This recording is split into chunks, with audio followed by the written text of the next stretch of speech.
প্রিয় শ্রোতা, আমন্ত্রণ জানাচ্ছি গল্প পাঠের আসরে। আমি ওয়ারা করিম।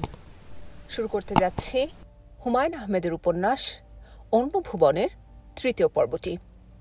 যারা উপন্যাসটি শুনছেন তাদের সবাইকে অনেক ধন্যবাদ। সাথে থাকুন। সারাটা দিন তিন্নি ছাদে কাটালো। একবার এই মাথায় যাচ্ছে, আরেকবার ও মাথায়।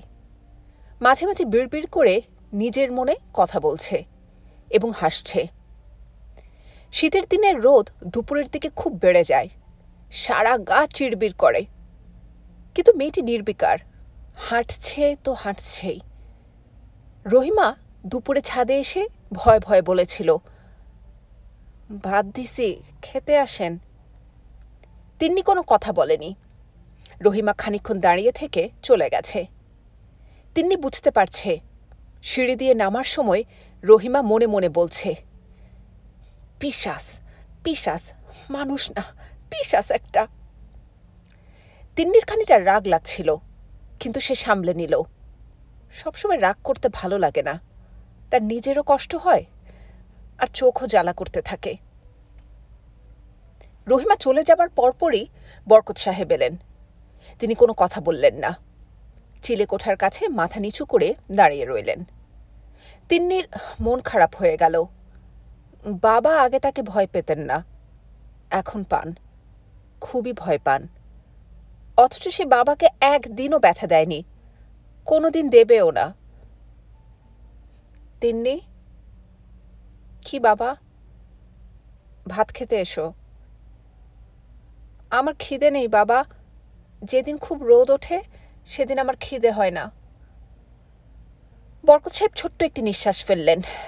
সে নিঃশ্বাসের শব্দ শুনে তিন্নির মন আরো খারাপ হয়ে গেল। তিন্নি, কি বাবা?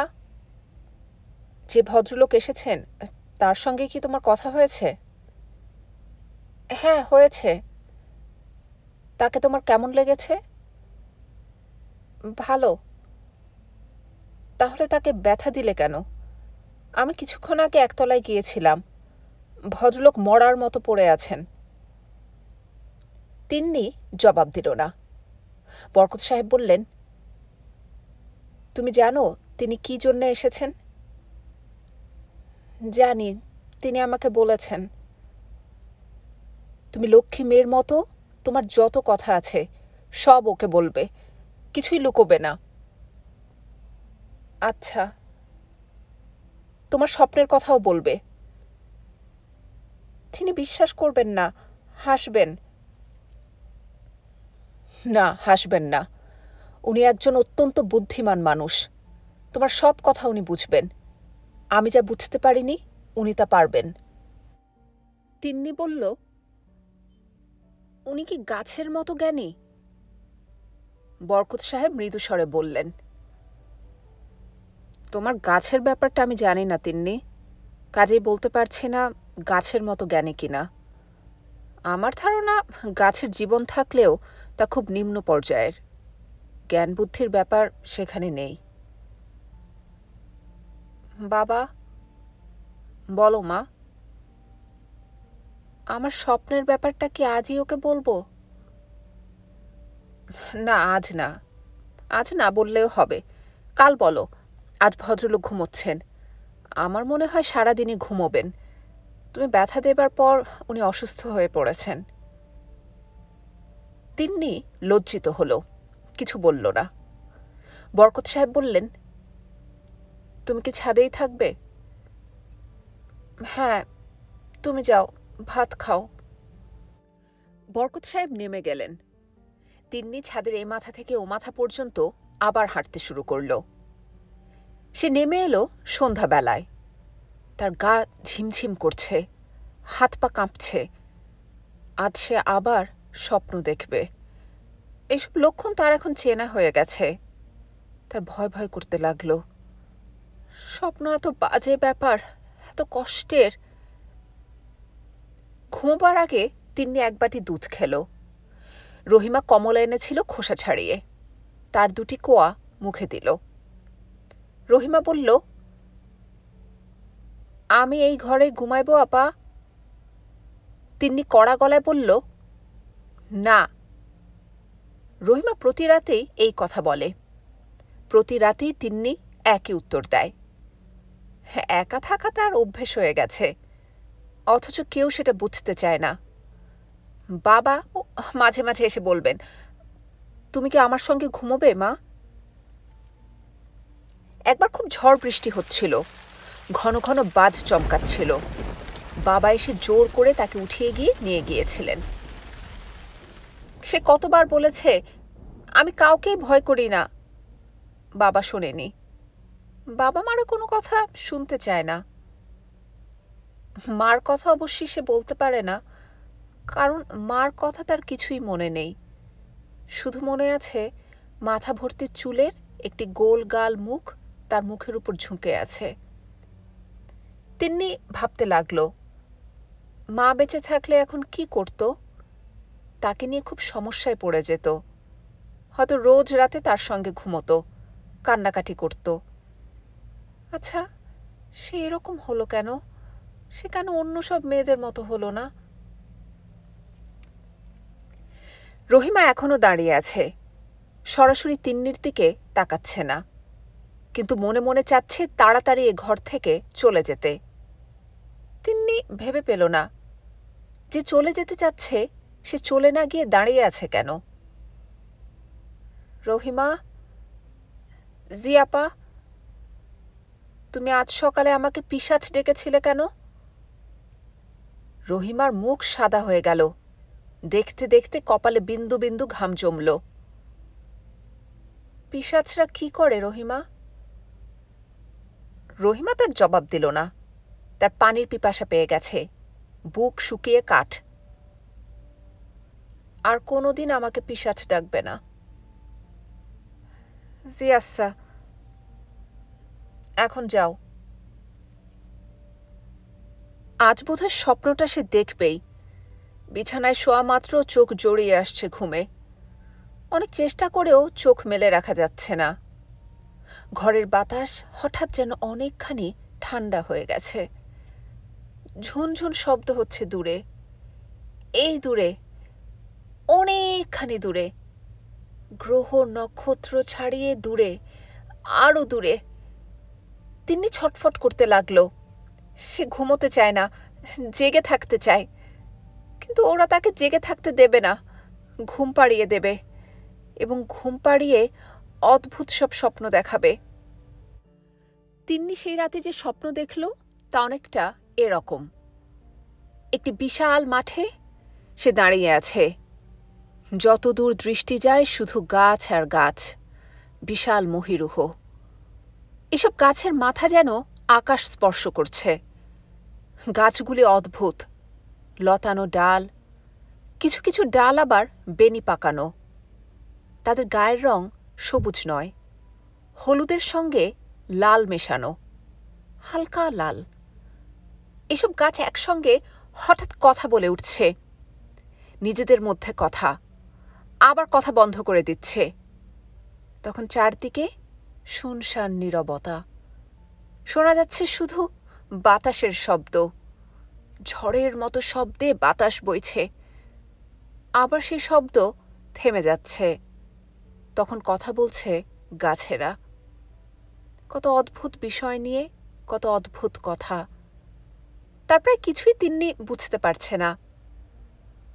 একসময় সমস্ত কথাবার্তা থেমে গেল।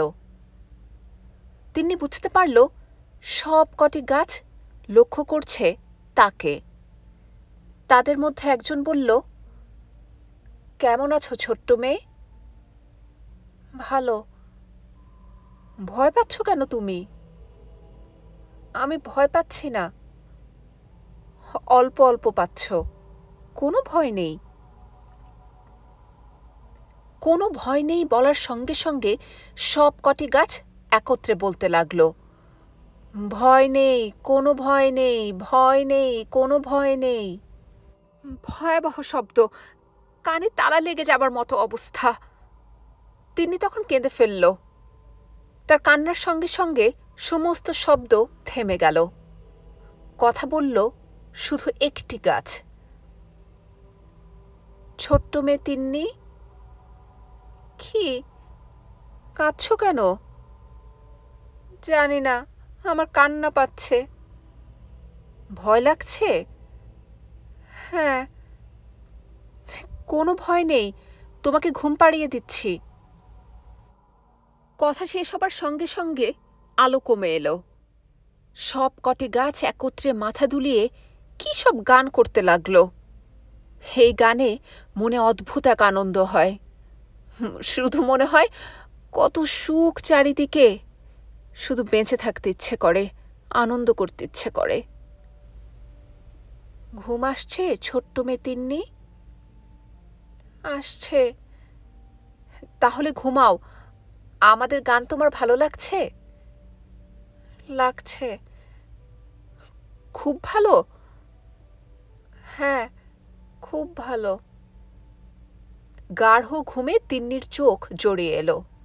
স্বপ্ন শেষ হয়েছে, কিন্তু শেষ হয়েও যেন শেষ হয়নি। তার রেশ লেগে আছে তিন্নির চোখে মুখে। মিসির আলি সারাদিন ঘুমোলেন। দুপুরে একবার ঘুম ভেঙেছিল। মাথায় অসহ্য যন্ত্রণা। তিনি পরপর 2 গ্লাস ঠান্ডা পানি খেয়ে আবার বিছানায় গড়িয়ে পড়লেন।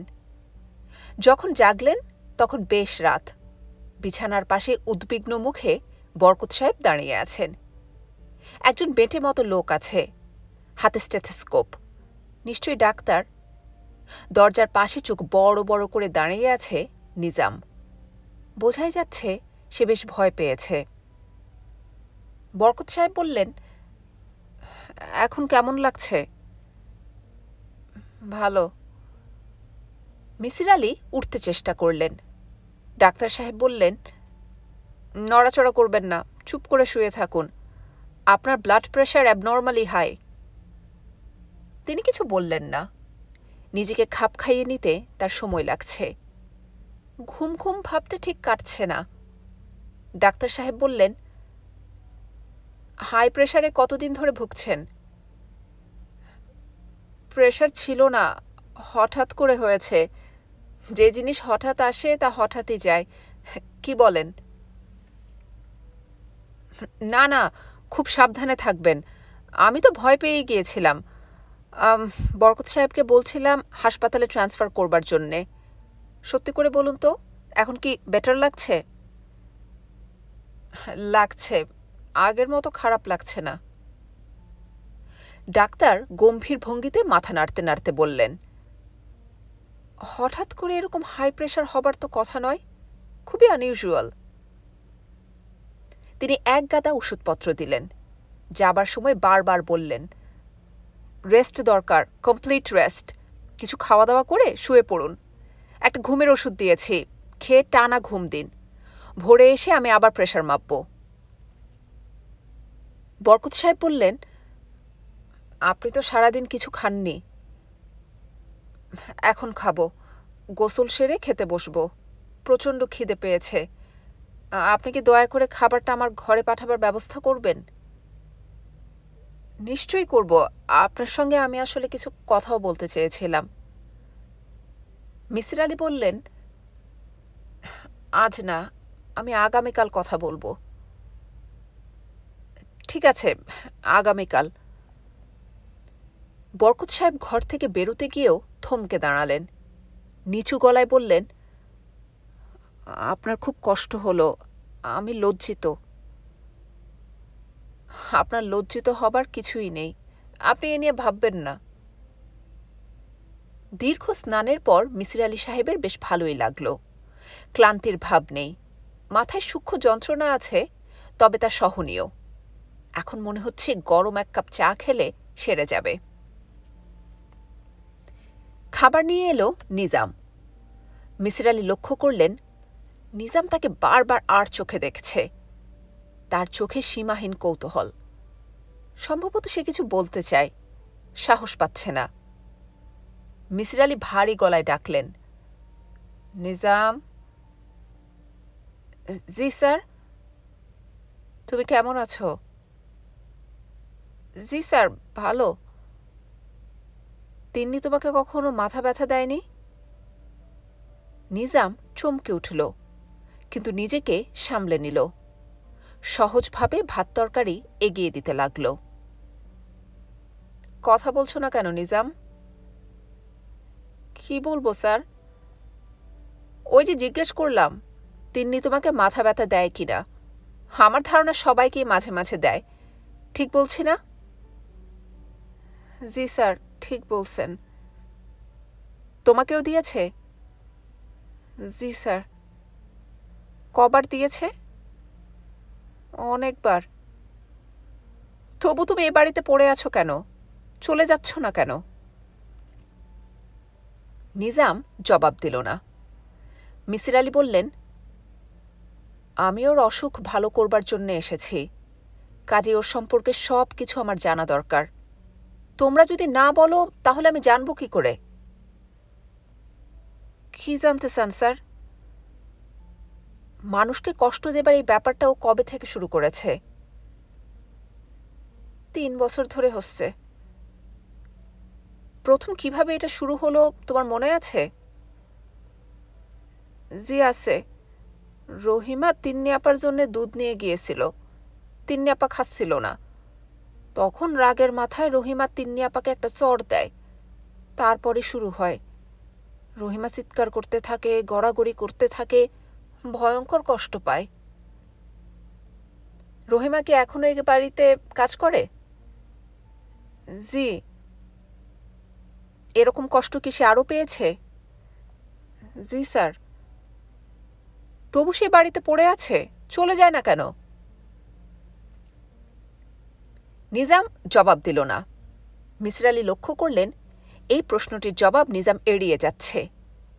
এত কষ্টের পরও কাজের মানুষগুলি এখানেই আছে। তার কি কারণ হতে পারে? হয়তো অনেক বেশি বেতন দেয়া হচ্ছে, সে কারণে থাকছে। কিন্তু এটা বলতে কোনো আপত্তি থাকার কথা নয়। তুমি কত বেতন পাও নিজাম? জি, মাসে 150 টাকা আর কাপড় চোপড়। মিসির আলি মনে হলো এটা তেমন কোনো বেশি বেতন নয়। কাজে এরা যে এখানে পড়ে আছে নিশ্চয়ই তার অন্য কোনো কারণ আছে। নিজাম? জি স্যার।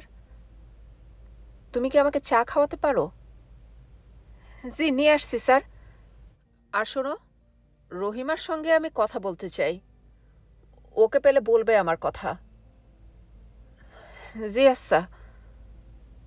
নিজাম চট করে চা নিয়ে এলো। লোকটি করিতকর্মা। চাটাও হয়েছে চমৎকার। চুমুক দিতে দিতেই মাথার যন্ত্রণা প্রায় সেরে গেল। চিনি লাগবে স্যার?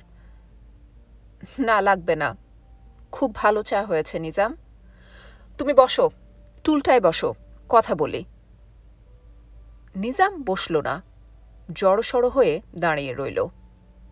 মিসির আলি বললেন, তিন্নির মধ্যে আর কি অস্বাভাবিক ব্যাপার তুমি লক্ষ্য করেছ? নিজাম মাথা চুলকাতে লাগল। মিসির সাহেব বললেন, ভালো করে চিন্তা করে বলো, সে এমন কিছু কি করে যা আমরা সাধারণত করি না? তিন্নি আপা রোদের মধ্যে বসে থাকতে ভালোবাসেন। তাই নাকি? জি স্যার, জ্যৈষ্ঠ মাসের রোদেও তিন্নি আপা সারাদিন ছাদে বসে থাকেন। এছাড়া আর কি করে? আর কিছু না। মনে করতে চেষ্টা করো, হয়তো কোনো ছোট ব্যাপার, তোমার কাছে হয়তো এর কোনো মূল্যই নেই, কিন্তু আমার কাছে তা গুরুত্বপূর্ণ হতে পারে। বুঝতে পারছো আমার কথা? জি স্যার। রাত 1টার দিকে মিসির আলি তিন্নির আঁকা ছবিগুলি নিয়ে বসলেন। সব মিলিয়ে 5টি ছবি। প্রতিটি ছবি গাছ বা গাছ জাতীয় কিছুর। বেশিরভাগ গাছ লতানো। গাছের রং হলুদ থেকে লালের মধ্যে, সবুজের কিছুমাত্র ছোঁয়া নেই। তিনি হলুদ এবং লাল রং দিয়ে ছবি আঁকল কেন? সম্ভবত তার কাছে কোনো সবুজ রং ছিল না। অবশ্যই শিশুরা অদ্ভুত রং ব্যবহার করতে ভালোবাসে। তাঁর এক ভাগ্নি মানুষাকে আকাশে নীল রঙে, মানুষের চোখে দেয় গাঢ় লাল রং। অবশ্যই এই 5টি ছবি শিশুর আঁকা ছবি বলে মনে হচ্ছে না। শিশুরা এত চমৎকার ছবি আঁকে না। এ ছবিতে দেখা যাচ্ছে ঝড় হচ্ছে, প্রচণ্ড ঝড়। কোনো শিশু, তা সে যত প্রতিভাবান শিশুই হোক, এরকম নিখুঁত ঝড়ের ছবি আঁকতে পারবে না। ছবি দেখে মনে হয় ঝড়ের সময়টায় এই ছবির শিল্পী উপস্থিত ছিল। হাওয়ার যে ঘূর্ণি উঠেছে তাও সে লক্ষ্য করেছে। মিসির আলি সাহেব মনে মনে একটি থিওরি দাঁড় করাতে চেষ্টা করলেন। তিনি ভাবতে চেষ্টা করলেন, ছবিগুলি কোনো শিশুর মন গড়া ছবি নয়, কল্পনার ছবি নয়। এই গাছ, এই ঝড়, বাতাসের এই ঘূর্ণি ছবির শিল্পী নিজে দেখেছে। যদি তাই হয়, তাহলে গাছগুলি কি পৃথিবীর? পৃথিবীর গাছে সবুজ রং থাকবে। ছায়াতে জন্মানো কিছু কিছু হলুদ গাছ তিনি দেখেছেন, কিন্তু এরকম কড়া সূর্যের আলোয় হলুদ গাছ তিনি দেখেছেন বলে মনে করতে পারলেন না। প্রতিটি ছবিতেই দুটি সূর্য, গনগনে সূর্য। এর মানে কি? পৃথিবীর কোনো ছবিতে দুটি সূর্য থাকবে না। তাহলে কি এই থিওরি দাঁড় করানো যায় যে ছবিতে যে দৃশ্য দেখা যাচ্ছে তা অন্য কোনো গ্রহের? তা কেমন করে হয়? তিন্নি অন্য কোনো গ্রহের মেয়ে, এই যুক্তি হাস্যকর। তিন্নি পৃথিবীরই মেয়ে, এতে কোনো সন্দেহ থাকার অবকাশ নেই। এই গ্রহের মেয়ে হয়ে বাইরের একটি গ্রহের ছবি সে কেন আঁকছে? কিভাবে আঁকছে? মিসির আলি গম্ভীর মুখে দ্বিতীয় সিগারেটটি ধরালেন। সব কেমন জট পাকিয়ে যাচ্ছে, এলোমেলো হয়ে যাচ্ছে, ছকে ফেলা যাচ্ছে না।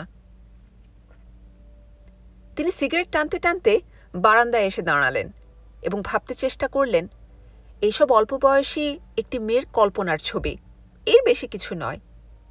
মেয়েটির কল্পনা শক্তি খুব উচ্চ পর্যায়ের, যার জন্যে সে এত চমৎকার কিছু ছবি আঁকতে পারছে।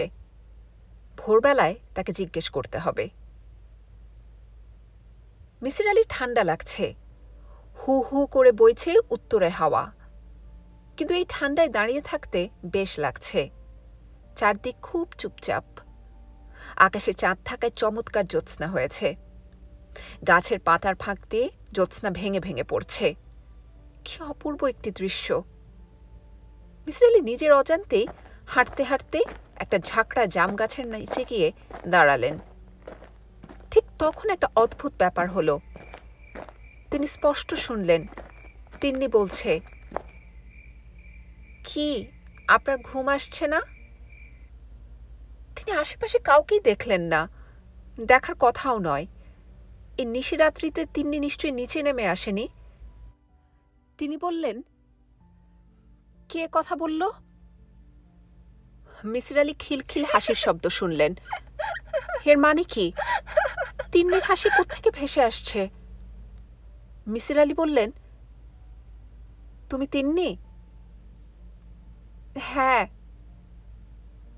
কোত্থেকে কথা বলছো? আপনি এত বুদ্ধিমান, অথচ কোত্থেকে কথা বলছি বুঝতে পারছেন না? না, বুঝতে পারছি না। তুমি কোথায়? আমি আমার ঘরেই আছি, কোথায় আবার থাকব?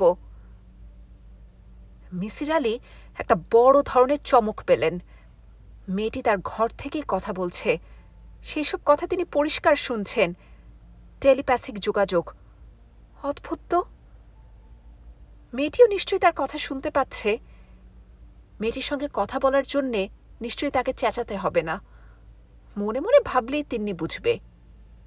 মিসির আলি কথা বলতে শুরু করলেন। এরকম অদ্ভুত কথোপকথন তিনি আগে কখনো করেননি। কেমন আছো তিন্নি? ভালো। এখনো জেগে আছো? হ্যাঁ, আছি। কেন? আমারও আপনার মতো ঘুম আসছে না। রোজই জেগে থাকো? মাঝে মাঝে থাকি। তোমার ছবিগুলি বসে বসে দেখলাম। আমি জানি, খুব সুন্দর হয়েছে। তাও জানি। এগুলি কোথাকার ছবি? বলবো না। কেন? বলতে অসুবিধা কি? বলতে ইচ্ছে হচ্ছে না। ছবিতে দেখলাম 2টি সূর্য। হ্যাঁ, 2টি। 2টি কেন? 2টি থাকলে আমি কি করব? একটি আঁকব। কথাবার্তা এই পর্যন্তই। মিসির আলি অনেকক্ষণ দাঁড়িয়ে রইলেন, কিন্তু আর কোনো যোগাযোগ হল না। তিনি বেশ কয়েকবার ডাকলেন, তিন্নি, তিন্নি। কোনো জবাব নেই। মিসির আলি নিজের বিছানায় ফিরে এলেন। ঘুম চটে গিয়েছে, শুয়ে থাকার কোনো মানে হয় না। তিনি আবার ছবি নিয়ে বসলেন। যদি নতুন কিছু বের হয়ে আসে। যে মাটির উপর গাছগুলি দাঁড়িয়ে আছে তার রং কি? আকাশের রং কি? গাছপালার ফাঁকে কোনো কীটপতঙ্গ আছে কি? যদি থাকে তাদের রং কি? আপনি এখনো জেগে আছেন? তিনি চমকে উঠলেন। তিন্নি আবার কথা বলতে শুরু করেছে। হ্যাঁ, এখনো জেগে আছি। তোমার ছবি দেখছি। কেন দেখছেন? একবার দেখাও যা, 100 বার দেখাও তা। হুম, তুমি ঠিক বললে না। প্রথমবার অনেক কিছু চোখে পড়ে না। আপনি ঘুমিয়ে পড়ুন। ঘুম আসছে না। আমি কিন্তু আপনাকে ঘুম পাড়িয়ে দিতে পারি। পারো নাকি? হ্যাঁ, পারি। দেব? না না, তার দরকার নেই। তোমার সঙ্গে কথা বলতে ভালো লাগছে। তাহলে বলুন কথা। আমার সঙ্গে তুমি যেভাবে কথা বলছো, অন্যদের সঙ্গেও কি সেইভাবে কথা বলো? না। কেন বলো না? বলতে ইচ্ছে করে না। মিসির আলি চেষ্টা করতে লাগলেন আজে বাজে প্রশ্নের ফাঁকে ফাঁকে 2-1টি জরুরি প্রশ্ন করে খবরাখবর বের করে আনতে। কিন্তু মেয়েটি খুব সাবধানী। সে অনায়াসে ফাঁদ কেটে বেরিয়ে যাচ্ছে। তবু এর মধ্যে একটি হচ্ছে, তিন্নি শুধু মানুষ নয়, পশুদের সঙ্গেও, যেমন বেড়াল, যোগাযোগ করতে পারে। মিসির আলি জিজ্ঞেস করলেন, বেড়াল তোমার কথা বুঝতে পারে? পারে। তুমি ওর কথা বুঝতে পারো? বেড়াল কোনো কথা বলে না, তবে সে যা ভাবে তা বুঝতে পারি। অবশ্যই সবসময় পারি না। কখন কখন পারো? তা জেনে আপনি কি করবেন? আপনি কি বেড়াল? তিন্নি খিলখিল করে হাসতে লাগল। মিসির আলি রোমাঞ্চ বোধ করলেন। মেয়েটি নিজের ঘরে বসে হাসছে, অথচ তিনি কি স্পষ্ট শুনতে পাচ্ছেন। তিন্নি, বলুন। এই যে তুমি কথা বলছো, আমি শুনছি। আচ্ছা, এই বাড়িতে অন্য যারা আছে তারা কি শুনছে? তারা শুনবে কিভাবে? আমি কি তাদের সঙ্গে কথা বলছি? তাও তো ঠিক।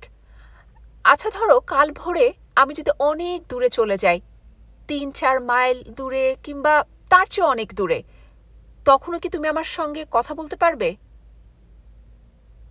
তিন্নি বিরক্ত হয়ে বলল, আপনার সঙ্গে আর কথা বলতে ইচ্ছা করছে না, আমি আর কথা বলবো না। মিসির আলি বললেন, শুভরাত্রি তিন্নি। তার কোনো জবাব তিনি শুনতে পেলেন না। মাথার যন্ত্রণাটা আবার ফিরে এসেছে, শরীরটা হালকা লাগছে। মিসির আলি ডাক্তারের দিয়ে যাওয়া ঘুমের ট্যাবলেট খেয়ে ঘুমোতে গেলেন। ভালো ঘুম হল না। আজে বাজে স্বপ্ন দেখলেন। বেশ কয়েকবার ঘুম ভেঙেও গেল।